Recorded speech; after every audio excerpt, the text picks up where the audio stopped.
If a patient expresses thoughts of suicide or of self-harm, he or she must be properly evaluated for suicide risk. In most clinic settings, the health educator is not trained or licensed to complete these evaluations. The following example demonstrates how the health educator can engage appropriate team members when necessary.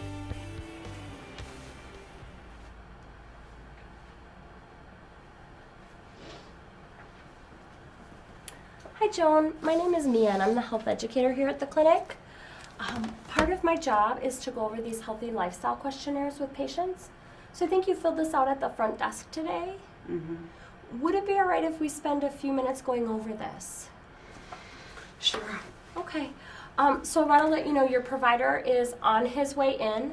He's just running a few minutes behind, so I figured I'd take advantage while you're here waiting anyway, and just go over this with you. So, any questions about the form in general before we get started? No. No? Okay. I noticed here you indicated no tobacco use in the past month. So that's a very good decision. We certainly support that. Good choice for your health. And alcohol in the past year, never had 4 or more drinks in a day. No. Okay. And that's well within those low-risk guidelines that we recommend. So again, you're making some really good choices about your health. And prescription drugs, you marked no use of any illegal drugs or no using prescription medication for things other than they're prescribed. Right. Okay. So in the mood section, I noticed you indicated that over the past couple weeks you've been having some concerns with little interest or pleasure in doing things. And it sounds like most days you've been feeling pretty down or depressed. Oh, yeah. Yeah. Can you tell me a little more about that? Well, that's why I'm seeing the doctor, and I thought I'd be feeling better by now, and I'm not. It's just the cloud. Yeah.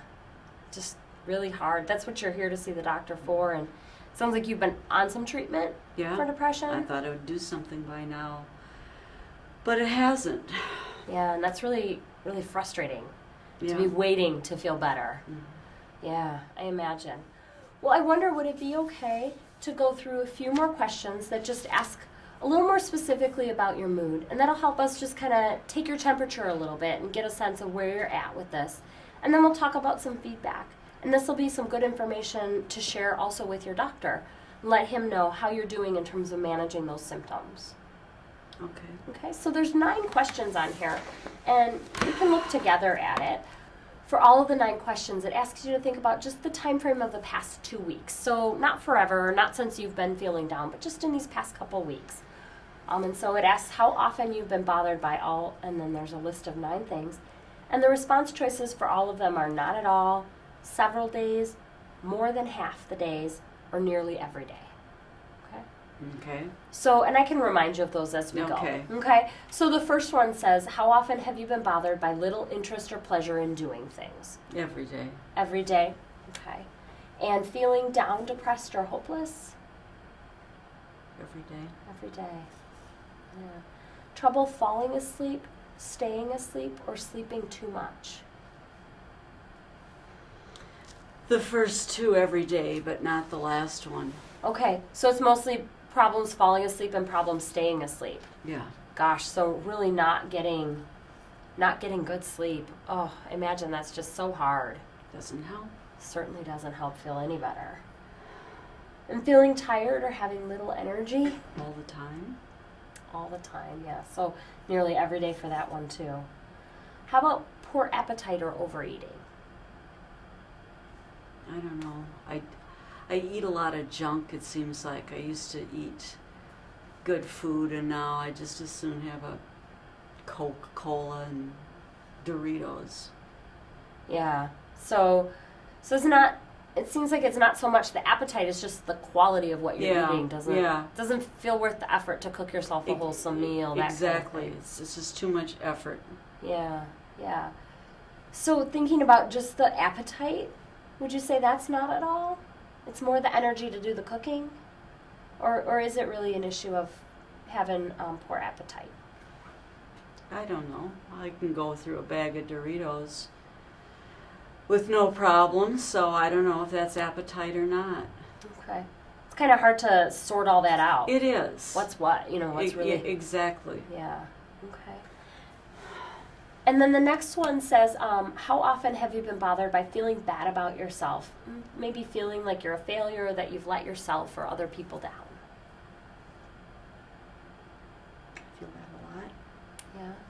So would you say nearly every day? More than half the days? Probably, yeah. Nearly Every day. Any trouble concentrating on things, like reading the newspaper, watching TV? Yeah. Yeah. And how often would you say you've noticed that? What are the The choices again? Sure. Several days, more than half the days, and nearly every day. And again, we're thinking nearly every day, the I past guess. couple weeks. Okay. And moving so slowly that other people might have noticed, or the opposite, being fidgety and restless so much that you've been moving around more than usual. I don't know. Nobody's said anything like Yeah. you're moving slow. I don't know. I don't know the answer to that. Okay. So that one seems like maybe it's no. Nobody's given you that feedback at least. No. Okay. And any thoughts that you'd be better off dead, or thoughts about hurting yourself in some way?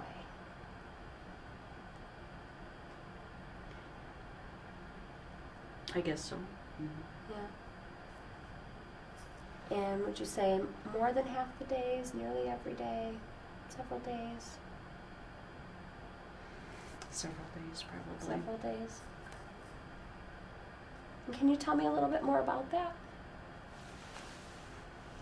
Well, I don't know, I just think my family would be better off if I were dead. I'm just a total drag on everybody. And I don't know, I just feel so hopeless, and I'm not getting better. I don't know, I just think the family would be better off if I wasn't there sometimes. Yeah, it's hard because all this stuff's been going on. You've been feeling so down.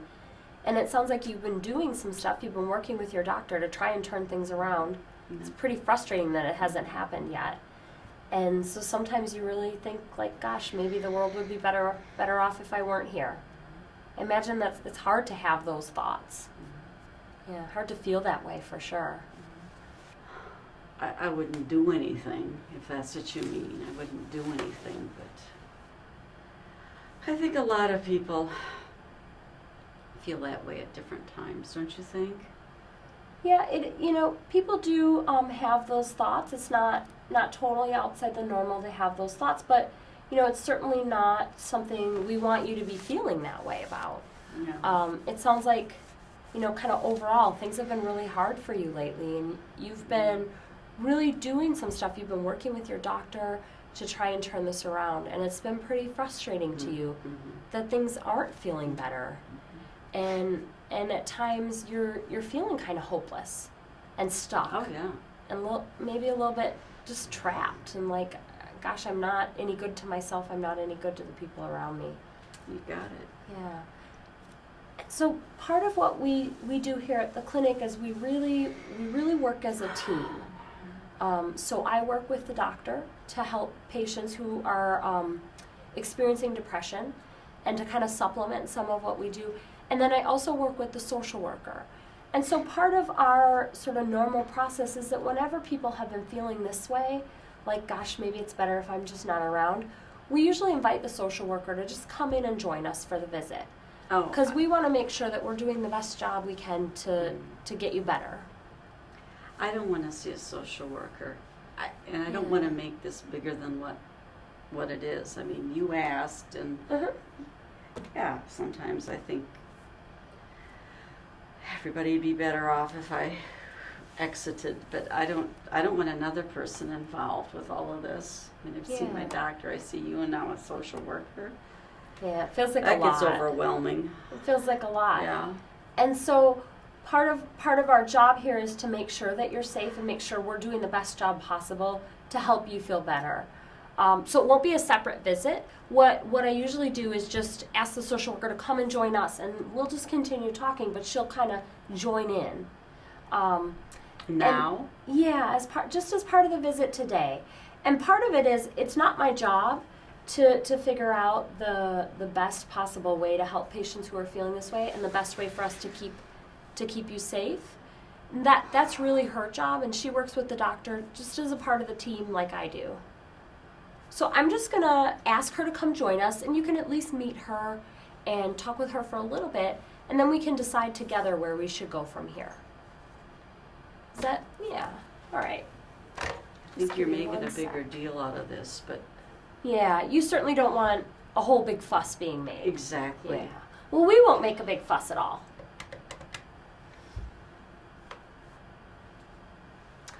Hi, Laura, this is Mia. I'm in exam room 7, and I'm wondering if you could just join the patient and I for a little bit of our conversation. Are you free now? Okay, great. We'll see you in a second. Thank you. She's just gonna pop on in, and like I said, then it'll be up to you if you want to talk with her individually, or if you want you and I to just kind of continue our visit and her to join us. That's fine too. Come on in. Hi, I'm Laura. I'm the social worker here. So, what's been going on?